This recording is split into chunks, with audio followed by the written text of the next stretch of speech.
রাত পোহালে বাসন্তী মায়ের পুজো, অর্থাৎ আগামী 4 এপ্রিল থেকে 4 দিন ব্যাপী বাসন্তী মায়ের পুজোয় মেতে উঠবে সবাই। কমলপুর এলাকায় এবার বাসন্তী মায়ের প্রায় 13টি সিংহভাগ পূজা হচ্ছে বাড়িঘরের মানত পূজা।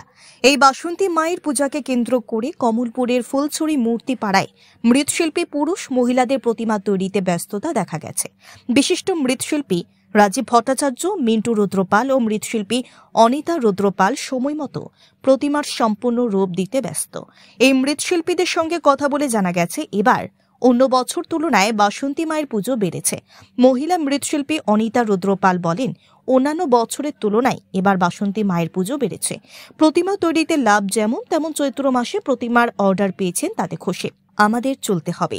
মৃৎশিল্পী মিন্টু রুদ্রপাল বলেন, ফুলছড়ি মূর্তি পাড়ায় 10-12 মৃৎশিল্পী আছে, সবাই কম বেশি মূর্তি অর্ডার পেয়েছে। এবার বাসন্তী পূজা অন্য বছর থেকে বেশি।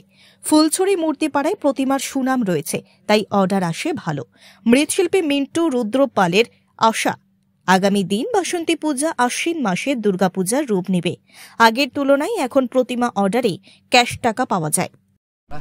প্রতিমা আমরা বানাই, আমরা 10-12 জন শিল্পী আছি, মোটামুটি ভালো কাজ চলছে। রাত পরে বাসন্তী পূজা বা বাবার মতো কাজ করছি। এবার অন্য বছর থেকে অনেক পূজা বাড়ছে, যেটা আগে আমরা ভাবছি না এই পরিমাণ পূজা বাড়বো। তারপরে দেখলাম আমরা আশ্বিন মাসে যে পরিমাণ কাজ করি, আগে পরে মনে হয় বাসন্তীটা সেম পরিমাণে যাইব, বাড়বো পূজাটা আশ্বিন মাসের মতো। তবুও চলছে মোটামুটি। আর বিশেষ করে আমরা যে কাজ করি, আমরা ফুলচিরি ফাড়ার থেকে অধিকাংশ মূর্তি আমরা এই ফুলচিরির যারা আছি শিল্পী, তারা কাছে অধিকাংশ মূর্তি আমরা দিকে যাই। সবাই মূর্তি না ভালোই, খারাপ না, চলছে। এখন আগের মতো নাই যে প্রতিমার মূল্যটা অনেক সময় আগে হইতোই মূল, যে অর্ধেক পয়সা দিত, অর্ধেক দিত না, বা খুঁজলে পয়সা পাওয়া যেত না। আগের ইয়েটা নাই।